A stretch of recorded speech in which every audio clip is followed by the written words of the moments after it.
my name is Michelle Logan. Crossing the Red Sea. Look at what is happening. That is Moses with a stick stretched out over the Red Sea. Those with him safely on the other side are the Israelites, but Pharaoh and all his army are being drowned in the sea. Let's see how this came about.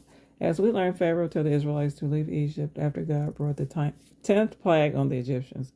About 600,000 Israelites men left, as well as many women and children. Also, a large number of other people had become believers in Jehovah that with the Israelites. They all took their sheep and goat and cattle with them. Before they left, the Israelites asked Egyptians for clothes and for things made of gold and silver. The Egyptians were very much afraid because of that last plague upon them, so they gave the Israelites everything they asked for. After a few days, the Israelites came to the Red Sea. There they rested. In the meantime, Pharaoh and his men began to feel sorry that they had sent the Israelites away. We have let our slaves go, they said.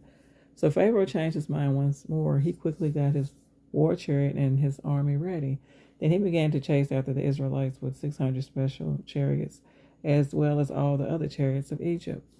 When the Israelites saw Pharaoh and his army coming after them, they were very much afraid. There's no way to flee. The Red Sea was on one side of them, and here the Egyptians were coming from the other direction. But Jehovah put a cloud between his people and the Egyptians, so the Egyptians were not able to see the Israelites to attack them. Jehovah then told Moses to stretch his stick out over the Red Sea. When he did, Jehovah caused a strong east wind to blow. The waters of the sea were parted, and the waters were held up on both sides. Then the Israelites began to march through the sea on dry ground. It took hours for the millions of people with all the animals to get safely through the sea to the other side. Finally, the Egyptians were able to see the Israelites again.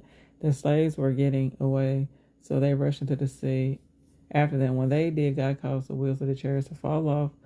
The Egyptians became very much afraid and began to cry out, Jehovah is fighting for the Israelites again. Let's get out of here, but it was too late.